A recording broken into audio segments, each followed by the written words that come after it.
Part 1. Chapter 1. Beth, 1995.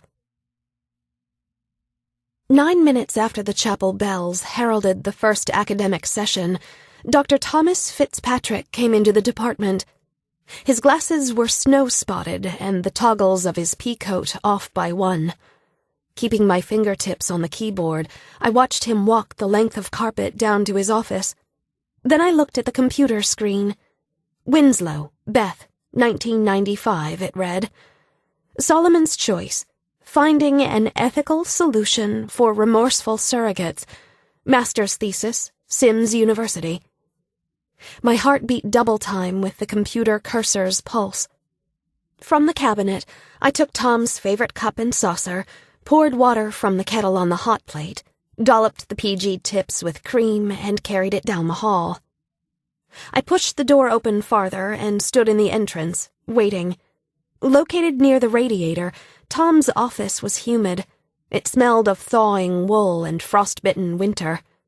Gold-embossed collector's editions from Gray's well-known Anatomy of the Human Body to the rare A Discourse upon Some Late Improvements of the Means for Preserving the Health of Mariners were stacked in teetering heaps throughout the room. From experience, I knew they were organized in a labyrinth only Tom could traverse. Wall-to-wall shelves were bookended with souvenirs from Meredith's and his trips overseas. An urn filled with pottery shards gathered from shores whose waters harbored a flooded Grecian city. A child-sized drum, its top stretched taut with buckskin. An aboriginal mask whose mouth gaped into a yawn.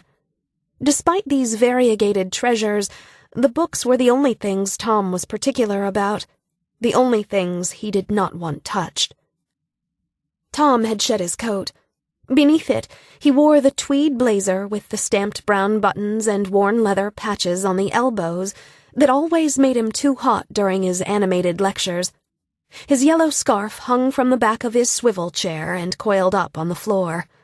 A cup and saucer with cream skimming the surface of yesterday's tea sat like a paperweight on the notes scattered across his desk. Tom's desk, the roll-top slid back, was centered beneath a rectangle window that was flush with the ground outside the basement offices, and whose ledge was piled almost to the top with snow. This allowed just enough natural light to reveal the floating dust that permeated the air in the ancient brick building. Dr. Fitzpatrick? Tom's head came up. His fountain pen paused on a note that, even after a year as his graduate assistant, I still could not decipher. Swiveling his chair to face me, he blinked, his great mind awakening from some cerebral dream. "Hello, Miss Beth," he said. His British accent was distinct, even after 20 years in the States. Crossing the room, I set the saucer beside the one I had brought yesterday and took one step back. Then I looked at the pennies glinting in my polished loafers and said, "I just came to tell you that—" I paused. "The second beta test doubled to 437. We still need an ultrasound to confirm the heartbeat, but it looks like you and Meredith—" The words faltered behind my smile. "You and Meredith are going to have a baby." "A baby?" Tom stared at me a moment, apparently captivated by the news we had so long anticipated, and then squinted at the calendar above his desk.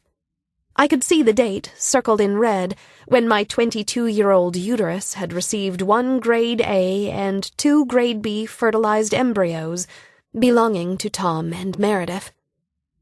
"That's wonderful! What are you?" He calculated the days by tapping his fingertips on his thumb. 15 days post-transfer? I nodded. "It will be around September, then?" "Yes." I swallowed. "Mid-September." He said, "Meredith and I were married in September." I had a hard time envisioning the woman who had participated in the IVF with an air of martyrdom as a younger, blushing bride. He continued, "You have any idea what it is?"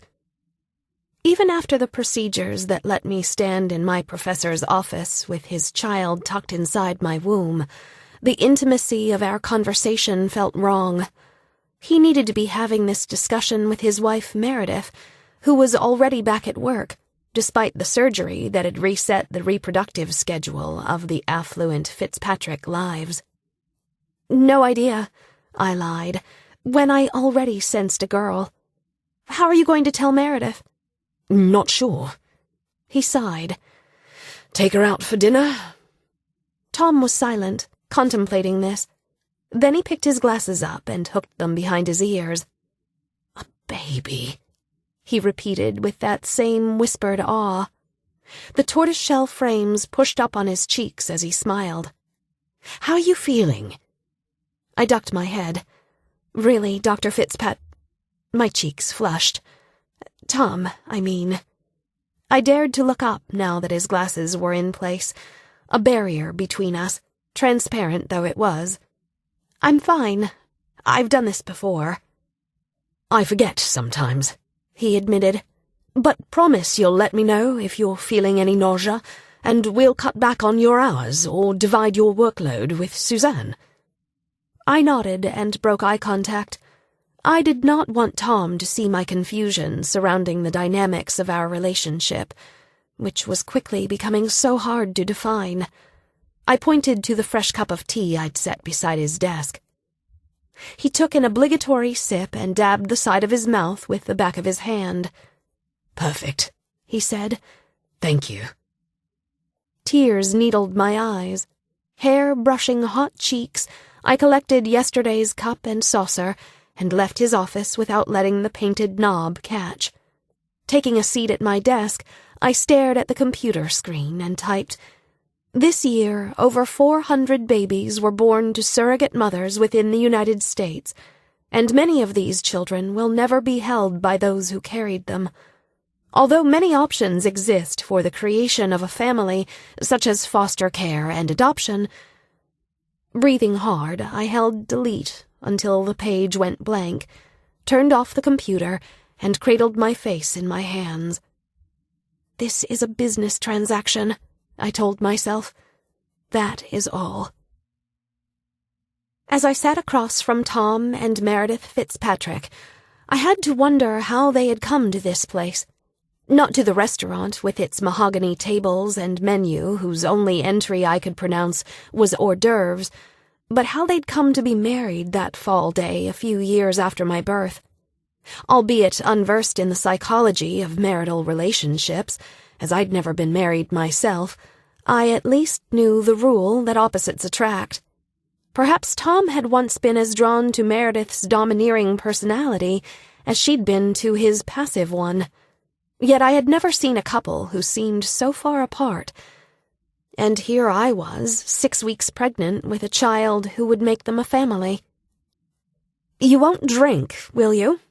asked Meredith, watching me over her glass of wine that probably cost more than I spent on a week's worth of groceries. I shook my head, clearing my throat to reply, "No, ma'am," as anything else would sound rude to someone accustomed to subservience. Tom's laughter was too brittle to cover his frustration. "Come on, Meredith. She's already been through the screening process." "You're exercising? Eating properly?" she continued, ignoring him. Beneath the table, I placed a hand against my unsettled stomach. "Yes," I replied.